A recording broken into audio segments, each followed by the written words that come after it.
أعوذ بالله من الشيطان الرجيم. بسم الله الرحمن الرحيم. الحمد لله رب العالمين والعاقبة للمتقين. الصلاة والسلام على رسوله محمد وآله وأصحابه أجمعين. Tüm hamd sanalar, maqtash ve alkışlar. Alemlerin Rabbi, bizning yaratuvchimiz Allohga bo'lsin.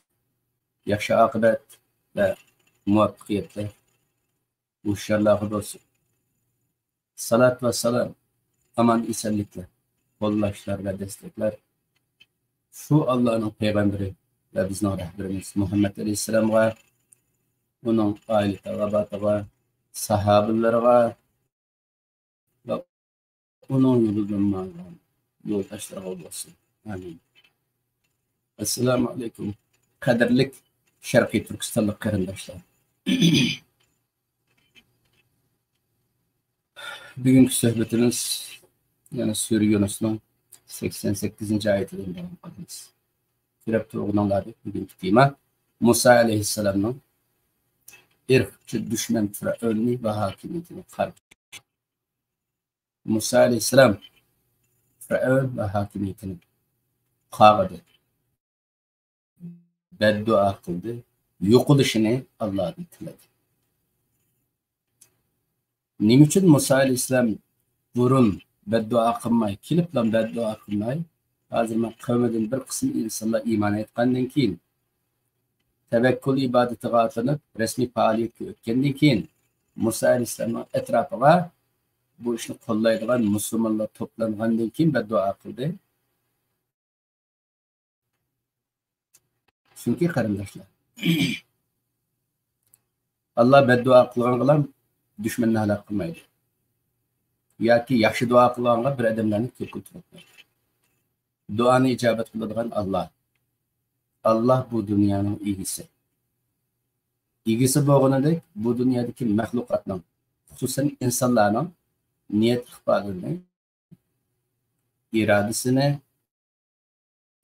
kılıkan kılıklarını, nişanlı, hedefini hemini bilip durdu Allah. İnsanların plan programları olarak Allah'ın hikmeti bizning plan programları. Meyli yaxshilik dua qilayli, meyli yaman dua qilayli.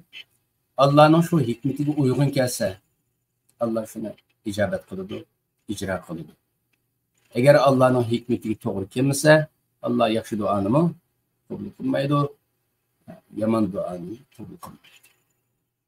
Ve hikmet Musa Aleyhisselam'ın hazır dua kılışının sebebi etrafında müminler. Allah'a tevekkül kılgan, Musa Aleyhisselam'a ergeçken, destekleyen müminler. Az olsun mu, aciz olsun mu, Musa Aleyhisselam'ın etrafına bir türküm cemaat toplaşıyor. Ya Musa sana biz iman ettik, seni biz kollayımız, nimini emri kılsan, şunu biz hazır deydi edemdim, bah etrafına.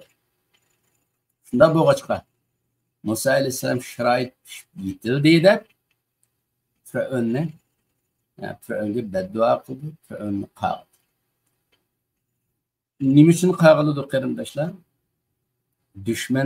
Düşman ikenligi aşkarı boğandan keyin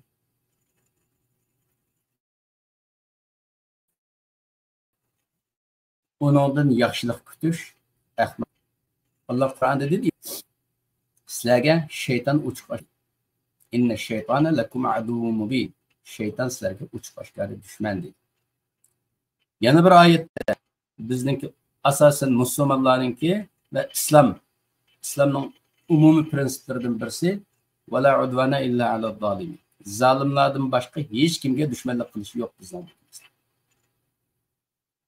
Şunun için bizning dinimizde şeytanni, şeytanlaşkanlarını düşman deb qaraydi, zalimlarni düşman deb qaraydi.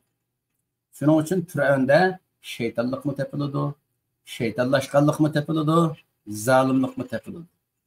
Bu halaketke layık bo'lgan bu sifatlarning hammasi Firavun'da tepilgandan keyin, Firavun halak bo'lgandan keyin yaxshi ish qiladigan Müslüman, mutevekkil, mümin, Müslüman cemaat Musa Aleyhisselam'ın etrafına toplashgandan keyin amaliy kuch bilan Firavunni yengolmaydiganligini bilgandan keyin Musa alayhissalom nima qildi?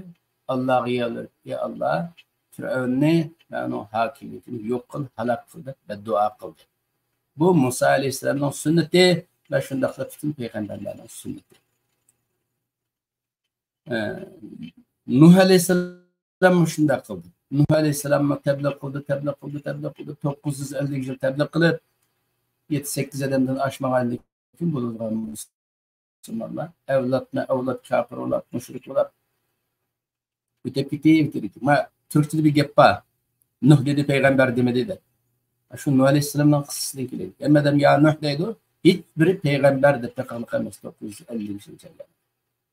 Mushundaq gadan kechdik, mushundaq kibr bilan o'tgandan keyin Nuh alayhissalomni Robbi la tazar alal ardi minal kafirin deydi. Ey Alloh, kafirlarni bu yer yuzida bir oilani qoldirib qo'yma. Hammasini halok qilib musulmon. Nuh alayhissalom duo qildi. So'ng sharoit pishib yetilganda Alloh payg'ambarlarning qalbiga tilashni soladi, bedduoni soladi, payg'ambarlar bedduoni qiladi, Alloh halok qiladi. Shuning uchun qarindoshlar, Musa alayhissalom dushmanini qag'gan bo'lsa, beddua qilgan bo'lsa, Nuh alayhissalom qag'gan bo'lsa, bizning ahvolimiz shu vaqtdagi mazlum musulmonlarning ahvolidan farqli emas. Agar bizning dushmanimiz Firavundan eski, nejis, pastkash va Nuh alayhissalom zamonidagi kafirlardan tuvan va sharafsiz. Bundan bo'lgandan keyin u payg'ambarlar beddua qilgan yerda dushmaniga bizmi beddua qiladigan vaqtimiz yetib eshib ketdi qarindoshlar. Oldi bilan buni so'zlashimning sababi dushmanga beddua qilish zarur va qonunliq bizning tilimizda. Bu ba'zi vaqtda ba'zi insonlar deydi duoga nima keladi, quruq duoga deydigan nurg'un qarindoshlarni ko'ramiz. Qarindoshlar unda demaydi.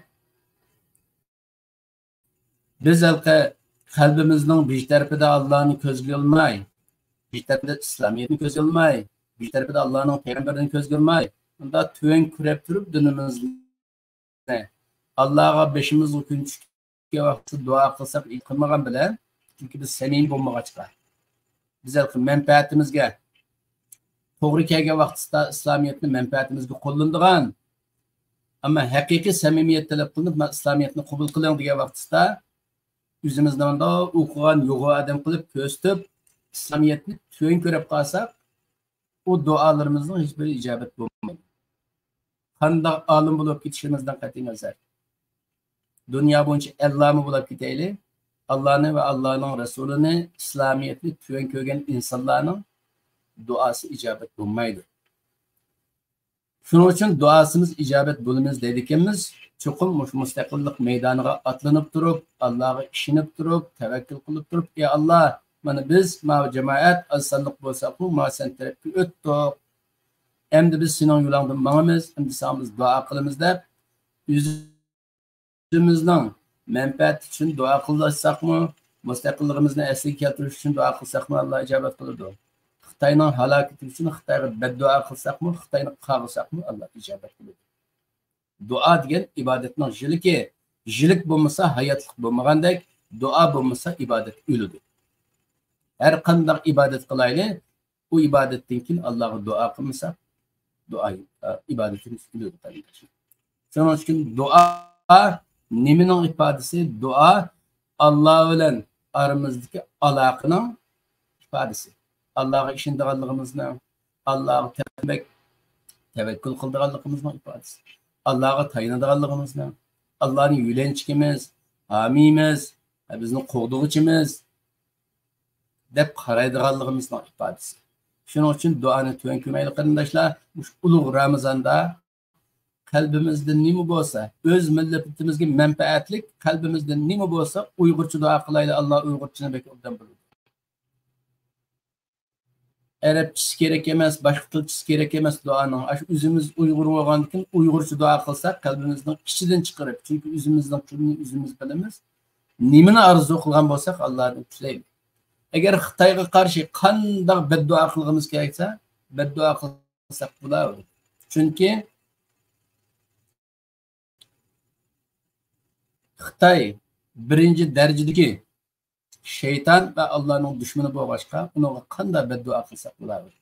Shu ulug' Ramazonda Xitoyga beddua qilaylik. Oldi bilan Musa alayhisalom Fir'avnga qanday beddua qildi, shuni bir o'rganib chiqaylik. Anandan keyin duoyimizni shuning parta tuzib chiqsak bo'ladi. Bismillahirrahmanirrahim. وقال موسى ربنا إنك آتيت فرعون وملأه زينة وأموالا في الحياة الدنيا. Musa alayhissalom shunday beddua qildi. Ey bizning Rabbimiz, ey biz insoniyatning Rabbi bo'lgan Allohim. Innaka haqiqat shudurki, sen atayta Fir'avna va mala'ahu, Fir'avnga va uning hokimiyatiga zinatan va amwalan, nurg'un zinat va mal dunyo berdim. Mush dunyo hayotida, fil hayoti dunyo. Mush Fir'avnning qo'lida hozir tutib turgan zibu zinnat, dunyo, mal mulki, sanoat hammasini sen berdim. Va da zinatni boshqa qilishlik sabab qarindoshlar, zinat degan insonlarning ko'ziga chiroyli ko'rinib, hammalarni maftun qiladigan narsa zinat deyiladi. Acayip yaxshi ekan, bizdan bo'lsa deydilar. Hamda hokimiyat bir davlatga nisbatan qanday mas zinat hisoblanadi desa, chet davlatlarga qarasa, "Va" deb og'zini ochib qolib, "Ajab taraqqiy qildi ya Mavla. Bu millat ajab aqlli millatkina, uni mu qilib yetibdi, buni mu qilib yetibdi, uni qo'ldan keldi ekan, buni mu qo'ldan keldi ekan" degizdigan narsa zinat deyiladi. Hozirgi zamon Uyg'ur tilida buni sanoat deyiladi, davlat sanoati. Demek Musa alayhissalom dediki, ey Allah, Fir'avn ve Fir'avn hakimiyetiga sen şundak sanoat berdin, şundak kuch quvvat berdin ve emvalen ve şundak iqtisod berdin. Bu Fir'avnning qo'lidagi bütün mal mulk kuchning hammasini sen berdin. Bu dünya hayatı. Liyudillu an sabilik. Ey Rabbimiz, sen berdin ama bu Fir'avn ve hakimiyeti, bu sen bergen mal mulk, bu sanoatni senin yolundan başkalarını azdırıp yetiş için kullanıyor. Pul arqılıp mening millatimni yo'ldan chiqarib yetib boradi, millatimni setib olib boradi. O'zining millatini aldash orqali o'zining zolim ekanligini yeb batadi. Bizga qilingan irqiy qirg'inchilikni o'zining millatidan yushiryotdi. Bizga qilingan irqiy qirg'inchilikni atrofimizdagi qarindosh millatlardan yushirib, bizni eski ko'rsatib, bizni chiroyli ko'rsatadi pul bilan. Yana shu pul bilan o'xshash dindagi insonlarimizni atrofdagi bizga hissashlik qiladigan Yaqub o'g'illari desa, shunda Sibtilar desa, payg'ambar avlodi deb shunda hurmat bildiradigan insonlarni pul orqali bizdan yuz o'rtib bordi. Bizdek Yaqub payg'ambarning avlodi asbot bo'lgan Sibti avlodlarini, ya'ni payg'ambar avlodlarini shunda buzab qilyotdi-ki, pul orqali hech hammani satib olg'achqa hech kim biz uchun ovoz chiqarmayapti Rabbim. Ya'ni sen bu pulni Fir'avnga berding, sanoat berding, mal mulk berding, ammo Fir'avn hokimiyati butun iqtisodini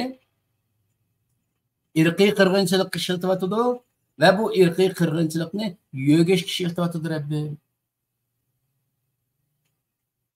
Deb Allohga duoni bunday boshladi. Demakki bizmi Allohga duo qilgan vaqtimizda shunday boshlashimiz kerak. Ey Rabbim, bizningki savalligimizning tufaylidan, bizning xatoliklarımızning tufaylidan, siyosiy ko'rlig'imizning tufaylidan, strategiya jihatdagi beceriksizligimizning tufaylidan biz vatanimizni Xitoyga tatqizib qo'ydik. Ya'ni bizning vatanni sen Xitoyga bergizib etding. Bizningki qusurlarimizdan, bizning xatoliklarımizning tufaylidan. Bizni jazolash uchun shunday qilding, ammo bizning vatan Xitoyning qo'liga tushgandan keyin bizning vatandan chiqqan boylikdan foydalanib Xitoy shunday kuchlandi, Xitoyning sanoati taraqqiy qildi, iqtisodiy kuchlanib ketdi Rabbim. Bu kuchlangandan keyin Xitoy qo'pab bizga irqiy qirg'inchilik qildi. Biz musulmon millatdik. Bizning İslamiyetga doir hamma narsamizni haqir ko'rdi, xo'rladi, yer bilan yakson qildi Alloh. Bizning muqaddasatlarimizni yer bilan yakson qildi. Vatanimizni tajovuz qildi, elib oldi. Bütün boyliqlarimizni qulimizni tatib oldi, bizni qul qildi. Qul qilgan niyetgandek hozir hamda bizga irqiy qirg'inchilik qilyotdi. Bu irqiy qirg'inchilikni yepish uchun o'zimizning xalqini vatanning ichida pul orqali aldab, mingisini juvib bardi. Qush orqali majburiy mingisini juvib bardi. Chet eldagi qarindoshlarga tahdid orqali va pul bilan sotib olish orqali, jim to'g'izish orqali, vatandagi tuqqanlarimizni go'raga olish orqali, ya'ni shu pulning kuchi bilan, shu siyosiy kuch bilan, shu iqtisodiy kuch bilan chet eldagilarni jim to'g'izotdi. Ey Rabbim, bizning milliy qarindoshlarimiz bo'lgan turk irqini pul bilan sotib olyotdi. Ey Rabbim, bizning islomiy qarindoshimiz bo'lgan musulmon millatlarni pul bilan sotib olyotdi. Bizning qarindoshimiz musulmonlar Xitoyning taklifi bilan bizning vatanga berib, Xitoyning siyosati bek obdankan, obdan bir ijodchanlik bir siyosat qo'llanib o'tibdi deb Xitoyni danglashib kelyotdi. Buning hammasi sen bergan mol-mulk, pulning kuchi bilan bo'lyapti. Shuning uchun Rabbimiz deb bir şey keldik. Endi oyatni davom qilaylik. Rabbana tumis ala amwalihim. Ey Rabbim, shuning uchun ularning mol-mulkini vayron qilib, iqtisodni vayron qilib. Rabbana tumis demek tamasa yıldızını çıkıp tamasa degan bunda yeniyotgan chiroqni o'chirib o'tganda tamasa deydi. Yoki yeniyotgan yulduzning supernova portlaması bilan birlam portlab nurlari o'chib yulduzning o'lgunini to'misat va idan nujumu to'misat. Unimga shu tamasa kelgan ish. Ya shu parlayotgan Xitoyning iqtisodi bir portlash hammasi uchun vayron bo'lsin, iqtisodni bilan qil deb duo qilyapmiz. Bizmi shunda duo qilsak shu Xitoyga, ey Rabbim, Xitoyning butun iqtisodini, butun sanoatini vayron qilayotgan deb duo qilsak. Bizning nima sababimiz bunda deb tilashlik sababimiz nima? Chunki Sharqiy Turkistonni besib olgandan keyin Xitoy kuchini qo'shilib keldi. Xitoy vayron bo'lsa, Sharqiy Turkiston Xitoydan ayrıldı. Xitoydan ayrılgandan keyin Xitoy azadligidan davom qilmaydi. Endi Sharqiy Turkiston xalqi burungi xatoliklarni tushunib ketgandan keyin tövbe qilib, biz endi tövbe qilamiz deb tövbe qilamiz shu chog'da duo qilyapmiz. Ey Alloh, biz tövbe qildik. Davlatimizni qaytarib bersang, mustaqilligimizni asliga keltirishimizga nisb qilsang, bizga yordam qilsang, tövbe qildik. Bundan keyin bek obdan boshqaramiz deb Allohga so'z berib duoyimizni davom qilamiz.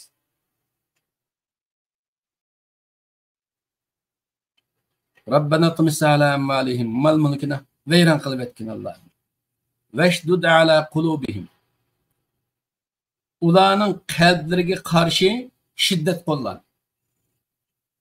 Vashdud ala qulubihim. Yani qalblari öz iradelari bilan bo'lmasin. Sening shiddating bilan o'zgarsin.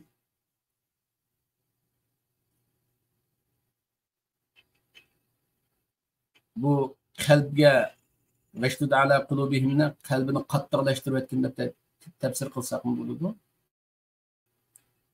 Qalbini qattiqlashtirib etganki fala yu'minu hatta yarawul azabal alim. Ular iymon aytmaydigan holga kelib qolsin. Qachongacha ash beshiga keladigan baloy afat kelib, shu baloy afat, shu vayronchilik, ash yo'g'on baloy afat kelib, mush dunyodagi ash falokatning tap o'tirishga chegicha ulu to'g'ri yo'lga kelinmaydigan darajada qalbini qattiqlashtirib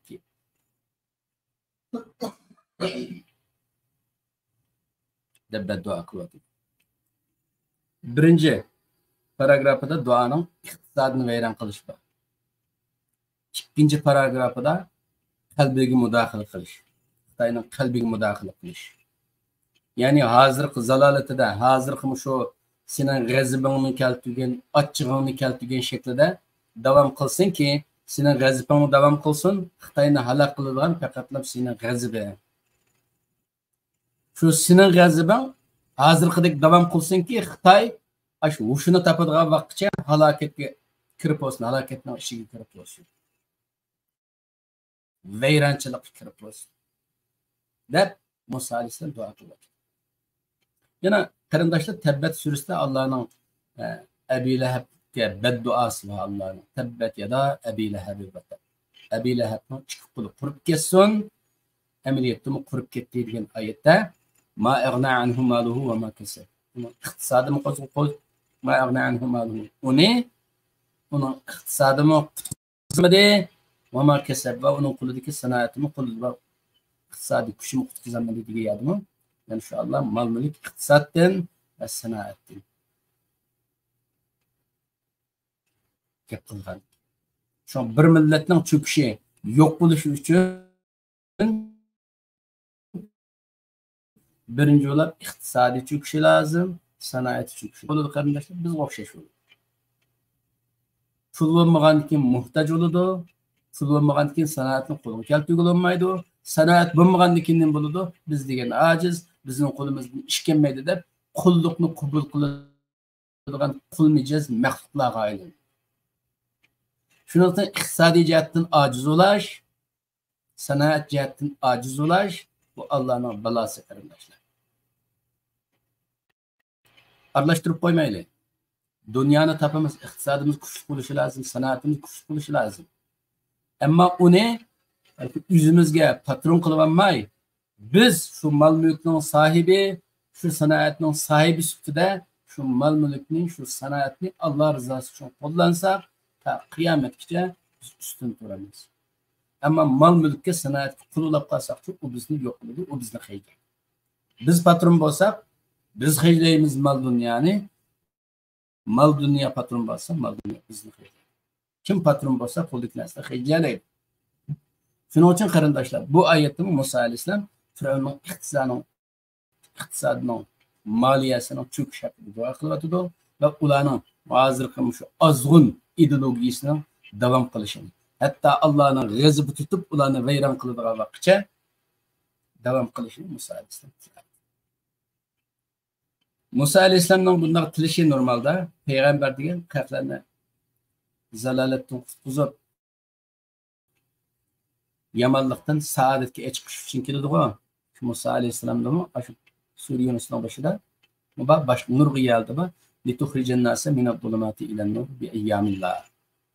Seni biz peygamber qilib evatishda, sen biz Tevratni berishda insonlarni zulmatdan nurga chiqarsan, chiqarishing uchun evatdik deydi. Musa alayhissalomning asli vazifasi insoniyatdan zulmatdan nurga chiqarish. Ammo bu vaqtga kelgan vaqtda Firavun va nima uchun qoldi, nima uchun chiqamadi? Chunki ular chiqishni xohlamaydi. Dushmanligi aniq qilib qoldi ya. Dushman degan zulmatning ichida turishni xohlaydi, adolatga, nurga chiqishni xohlamaydi. Shuning uchun dushmanning dushman ekanligi oshkor bo'lgan yoqi, dushmanning gunohiga istig'for aytish to'g'ri emas. Masalan, biz Sharqiy Turkiston xalqi sifatida, "Ya Allohim, Xitoylar unda eskilib ketdi, bunda eskilikni qilib ketdi.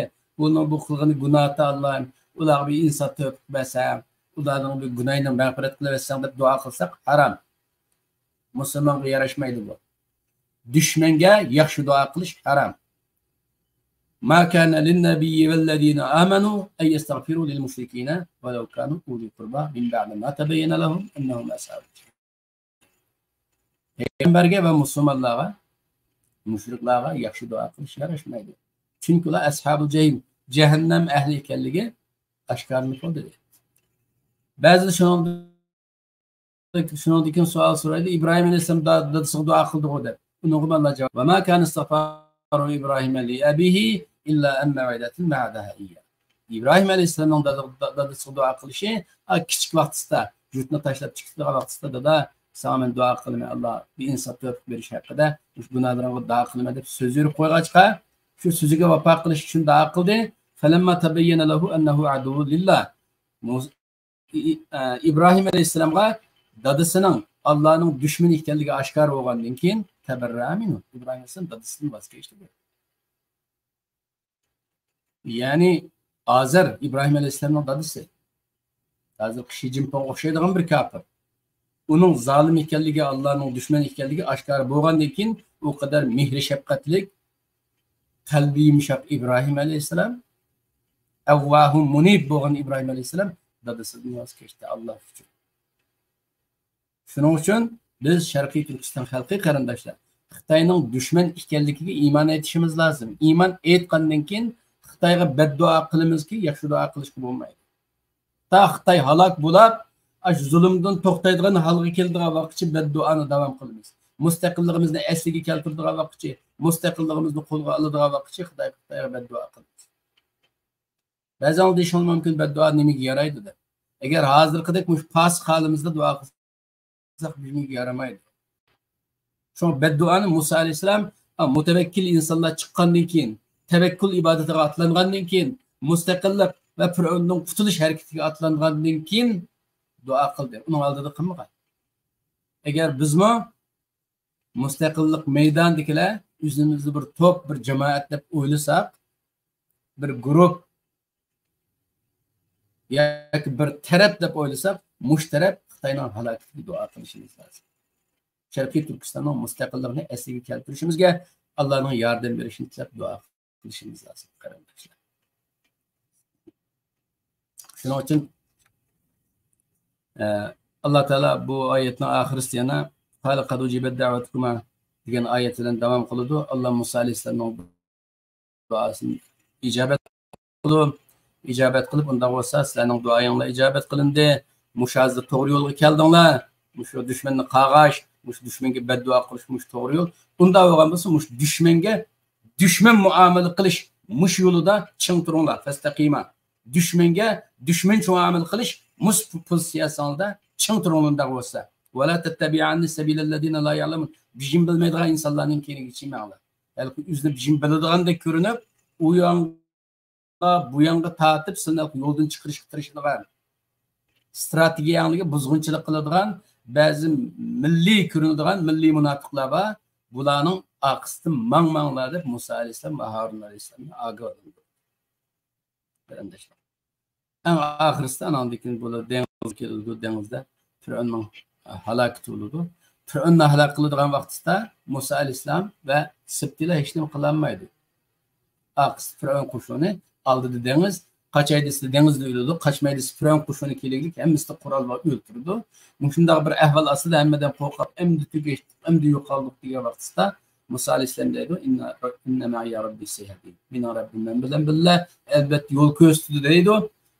Ash o'lim zamoniga kelgan vaqtida Allah dediki, Hasan bilan dengizni u deydi, Musa alayhisalom dengizni bir nurdi, dengiz ichiladi, Musa alayhisalom o'tadi.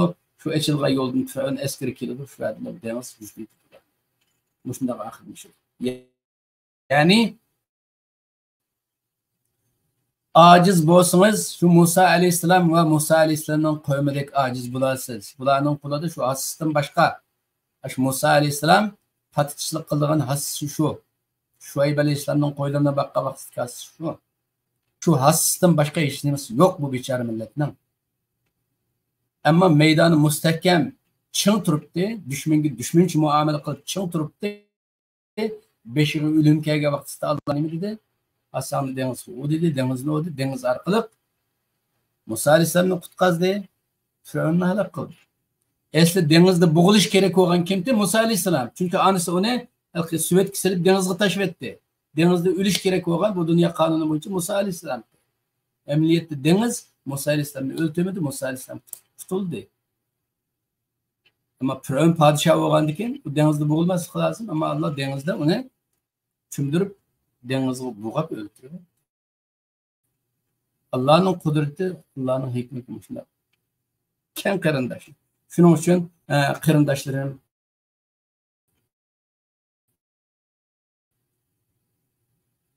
Allohga duo qilaylik. Aynan nima desaklar Allah Rahmandir, Rahimdir.